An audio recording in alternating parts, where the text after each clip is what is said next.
We're taking back ownership over our own wellness and redefining what is useful. My name is Teresa Keto Dickerson, and I'm on a mission to change the conversation around the standard of acceptable. We're disrupting the way products are consumed and the ideas that we aren't in charge of our own wellness. Through connecting to community and professionals, we're clearing the path to live organically. This is an organic journey.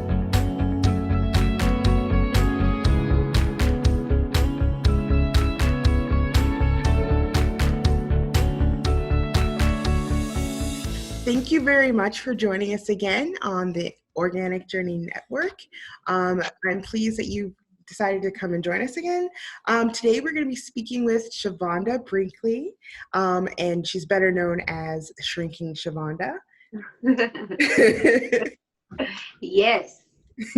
So, we go back. Shavonda's actually my LS in our sorority that we both were a part of. So that is how I met her. But she has a remarkable story, and she's been able to turn her remarkable story into a way that she can help people on their way to wellness. Her organic journey is really one that's super inspiring, and I'm very pleased to have her on our show. Thank you, Shavonda, for joining us. Thank you for having me. I'm excited to be here. Great. I'm so excited for you to be here too. So we are going to be talking about your wellness and talking about how you transformed your life, basically. But before that, I want us to get, a little bit closer with the audience to get to know you a little bit, because you were super funny. Okay. And and you are an amazing singer. What else do you normally do in your spare time? Well, in my spare time, when I have spare time, I'm typically coaching other people and teaching them how to live the lifestyle that I am to get the results that I've gotten. I work out and I pretty much just spend time with my family. So in my spare time, I'm either coaching clients or being a mom or a girlfriend, the normal stuff. Yeah. It's the whole kit and caboodle. So let me ask you a question then. What is your favorite word? So my favorite word, apparently I use the word, not apparently, apparently. Behind that. No, but I say the word peace a lot, like peace out or peace. So I guess that would be my favorite word because I use it a lot. Right. What is the biggest surprise that you've had in the last few months? The biggest surprise that I had in the last few months was that it didn't happen, but this is what it was. Okay. So my girlfriend planned a 7-day trip for my birthday to Miami, and we were going to take a 1-day cruise to the Bahamas. I found that out last month, and due to Miss Rona, we won't be going. Right. Oh, yeah, Corona. Surprise. Yeah, she just been stinking up in people's plans. My calendar popped up. We were supposed to go to St. Thomas, and it was like, "Ooh, one more day to St. Thomas." I was like, "Ooh, no, it isn't." Hashtag one more day to my bedroom, right? You're exactly. Queen quarantine. Right. Okay. So I want to know, let's talk a little bit about your core specialty and so your niche. Right now, part of your process, your strategy has been keto. Can you tell me a little bit about keto? Talk me through it. How did you get started? So when I initially started my journey about 2 years ago, I was trying to figure out ways that I could eliminate things just to lose weight. I was clueless. I knew nothing about nothing. I just was doing something. Right. So I knew that I heard, that bread wasn't good and sugar wasn't good. So I initially started just ordering burgers with one bun or taking the top off or whatever like that. And I actually just stumbled across keto on Instagram is how I found it. And so then I just did research, and it seemed to be something that I felt like I could do for a lifetime. And so I adapted to that lifestyle, and 137 pounds later, it's just my way of life. So just to give you a little bit about keto, it's a high-fat, moderate protein, low-carb diet where you pretty much want to eliminate the middleman from helping you to lose weight. So normally what happens when your body is losing weight to burn fat, your body burns off the carbs first and then it gets to the fat. Eliminating the carbs, getting into ketosis, putting your body in a state of ketosis, it goes straight into fat burning mode. Mm-hmm. So instead of your body utilizing carbs for fuel, it fuels itself off of the fat. And that's how you lose the weight. That sounds amazing. So does it take a certain amount of time for it to get started, or is it just like it just automatically knows it's going into ketosis? Or so everybody's body is different. I think with any weight loss program, genetics has a lot to do with it. Mm-hmm. Some of my clients, we can start coaching on a Monday. By Wednesday, they're already into ketosis, which is like 3 days. So the goal is to pretty much keep your carb intake at 20 grams or less.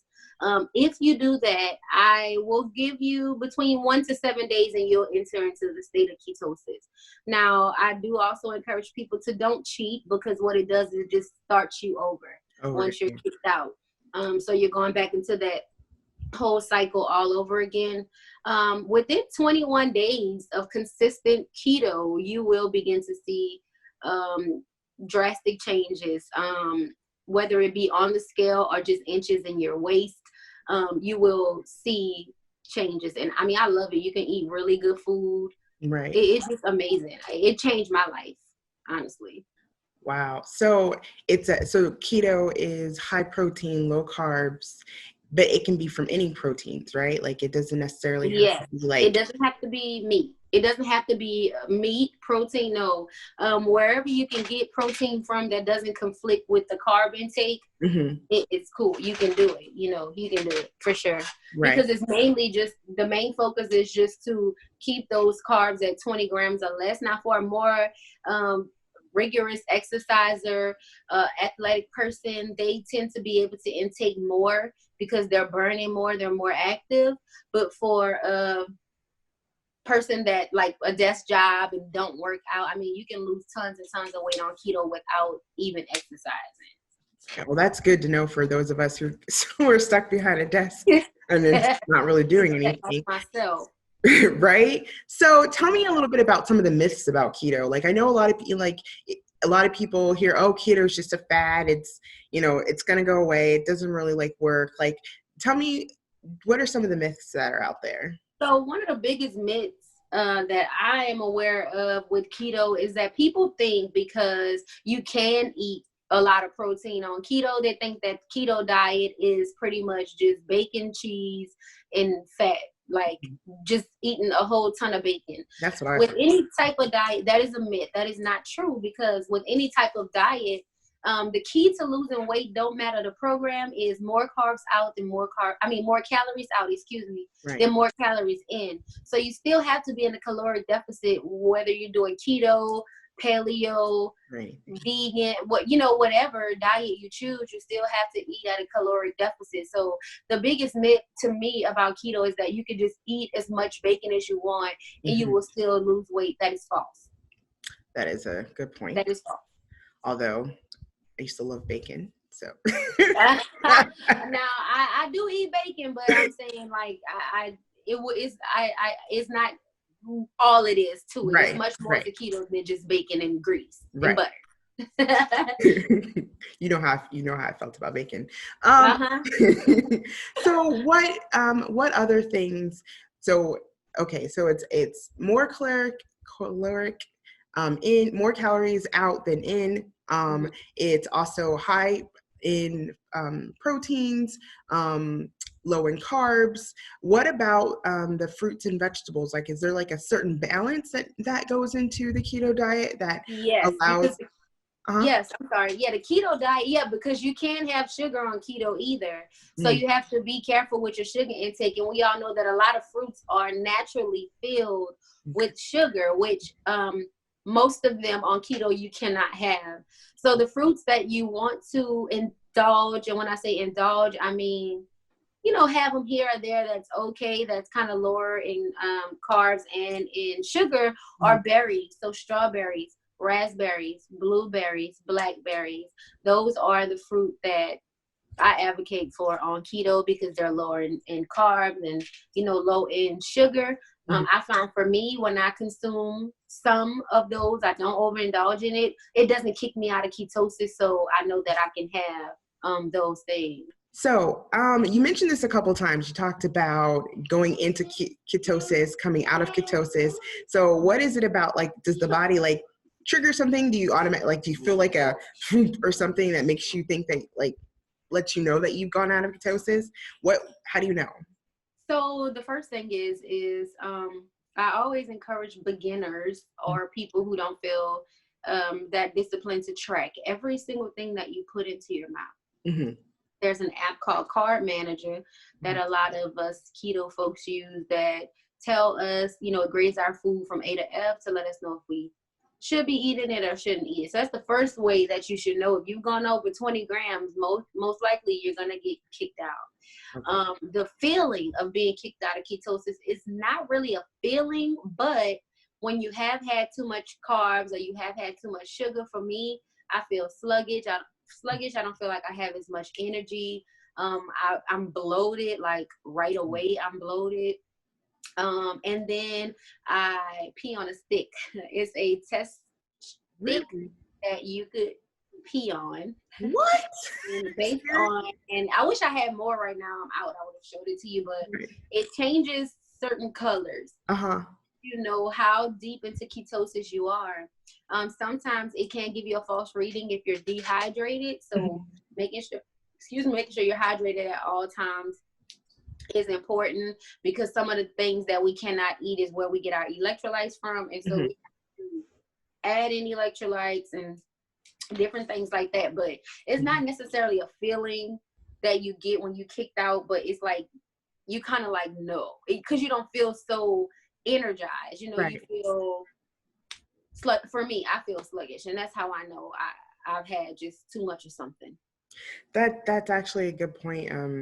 Anytime you're doing something, the right things for your body will definitely tell you when. Oh yeah, it definitely will. Yeah, I find that when I start to eat junk food, like I automatically get tired, like, and depending on how much of a heavy junk food it is, like I will literally fall asleep and I'll be like, crap, are you serious? And I'll just like take a nap. Yeah. And that sugar will definitely give you a crash. Like it will. I don't fool with it. Right. All right. Well, I mean, I think a lot of times people are scared about starting a new diet because they've just, I've done this before, and I really just want to start like people, like we're advocating for wellness, right? Wellness first, like you mentioned that before, like, you will start to just lose weight, but it's more about the energy that you're getting, that you notice about your body when you're on ketosis. In ketosis, actually, that you said it. Like, so what are some of the things that people would that people should know as a beginner? Like, what are some of the things where you would tell people to not worry about? Okay, so as a keto beginner, I often tell people first is on this journey or any weight loss journey, you have to stay in or create a lane of your own. Absolutely do not compare your journey to the next sister's journey or the next brother's journey. Why? Because, as I stated before, a lot of the way you lose weight, where it comes from first, all of that, if you snap back all the way, if you're going to need cosmetic surgery, that depends on, genetics and the things that you're doing. Could be exercises, the foods that you're eating. So don't compare your journey to anyone else's. Right. Take on the journey, make it your own, educate yourself as much as you can. Yes, there's a lot of people out there that gives you inspiration, that influences you, but sometimes people only tell you as much as they want you to know. So go ahead and educate yourself on keto or whatever weight loss journey. I would encourage people to track. When you first start out, jot down every single thing that you're putting in your mouth. I have a client right now, she just cannot understand why she's not getting into ketosis. It's because she's not tracking what she's eating to see where she's going over at. you Right. know. So that's what I would just tell people. And also to know that it's a mental thing. If your mind is not in the right place, nothing's going to fall into place. Right. And that's just how I feel about it. It wasn't, because I tried diets before. You remember when me and you Yeah. would get this Right. shred every day. And Right. it wasn't anything that I was sticking to, and it was because my mind and my head wasn't in it. So it starts here. It starts in your mind, and then the body will do whatever your mind tells it to do, if that Right. makes sense. No, that makes perfect sense. Like, yeah, if you're not ready here, it doesn't matter what you're doing, because No, you'll come up with excuses and you'll be like, oh, well, maybe absolutely. tomorrow or something. Right. And also one other thing I want to add to that, I just want to add this to don't quit, because quitting doesn't get you results. You didn't gain weight overnight. It's not going to fall off overnight. True. Set realistic expectations for yourself. Small goals until you get to your large one. Right. Although sometimes I feel like I gain weight overnight, because I'd be like, I could have sworn this wasn't what it was yesterday, but I promise you it didn't happen like that. I know, right? Like, I ate that one piece of cheese. So what would you say? So give me your elevator pitch. Because this particular podcast and this program is for people who are, thinking about getting started. They're literally sort of like looking at things and trying to figure out what would be best for you. Pretty much what you just said, like finding your own course, finding your own lane. So give me your elevator pitch. Why keto? Why keto?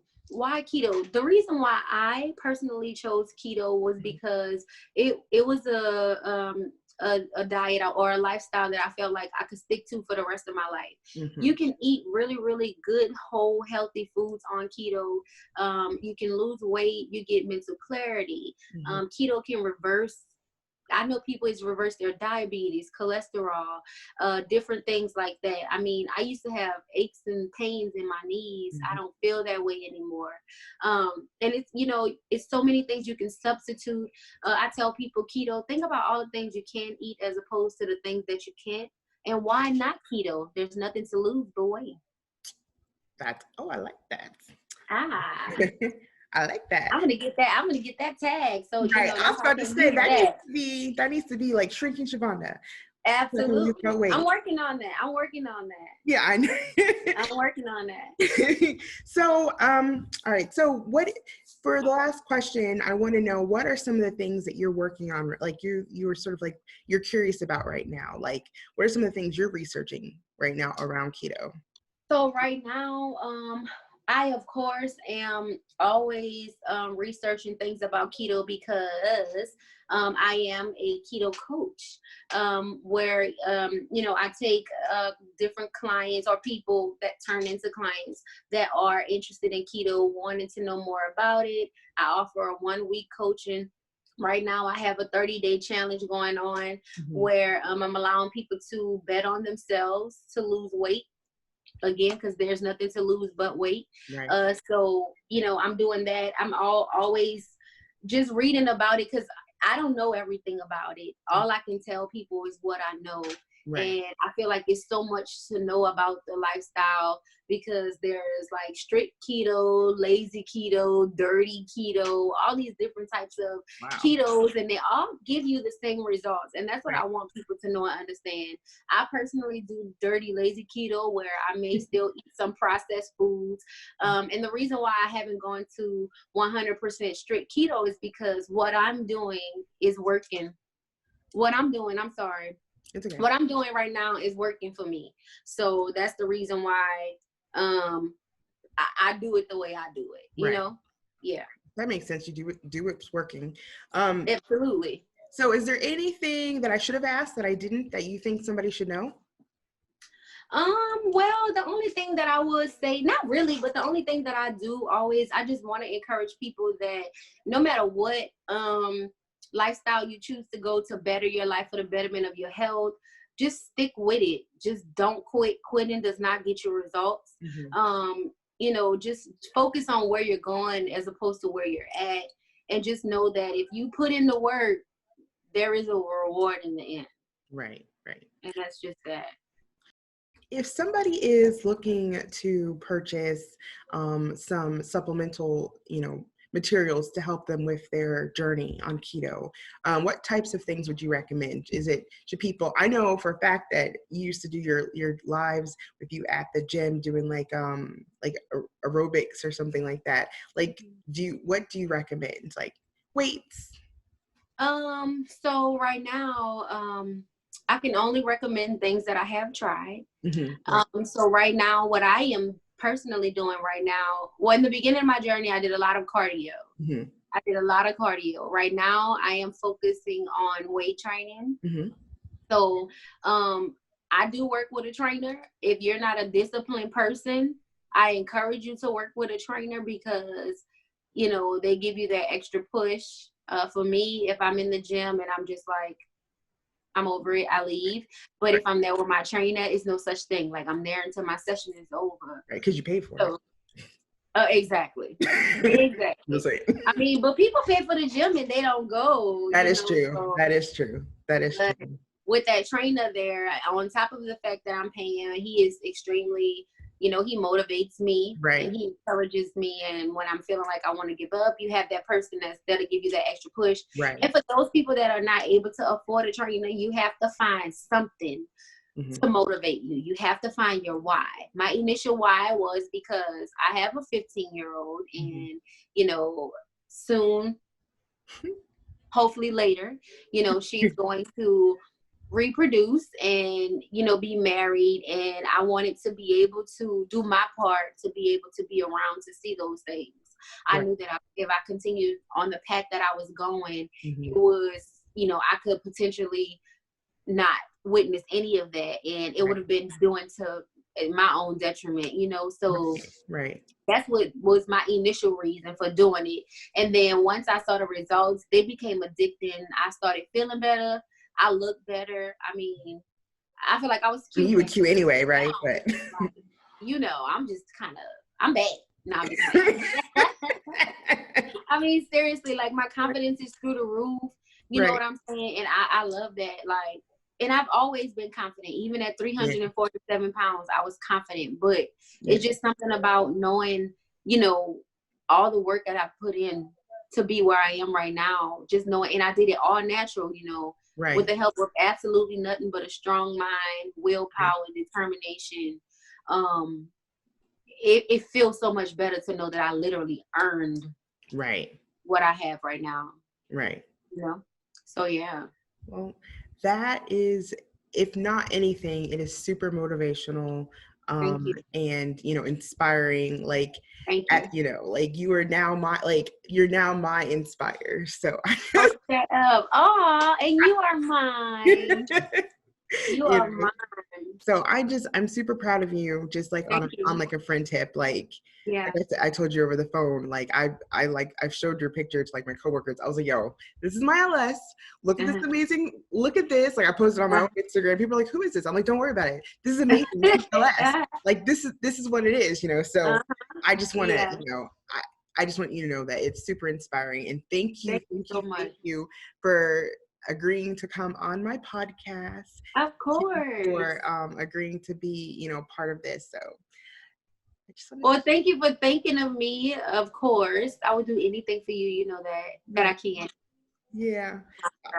Yeah, of course. But I'm so excited. Like I was happy to do it. I know, you know, I was just like, oh, cool. I get to talk about, you know, what I do with people, and I don't know how far this is gonna go. And honestly, just to be honest, like whenever I initially created the platform, my Instagram page, so that people could follow it, I initially created that page just for self-accountability. It was a private page. I never had it open. But sometimes I would just share like my transformations on like my personal Instagram or my Facebook, and people, it's just like, I had no idea how many people was actually watching, you know? And so I was all like, well, it's been people that's inspired me, so why not do the same for somebody else? So then I just went ahead and just put myself out there, being vulnerable, being as large as I was, sharing it with everybody. And I have inspires so many people that I know of, and I can't imagine how many people I'm inspiring that I don't know. So Right. that is the reason why I do it. I don't really do it for money or for likes or for anything like that. I Right. just want people to know that, you know, no matter where you start, you can get somewhere. Right. Yeah. I love So it. yeah. I think that's a soundbite. Anyway. Come on now, Mike. Okay. Anyway, so again, thank you so much, and thank you, listeners, for tuning in. So we'll see you next time. All right.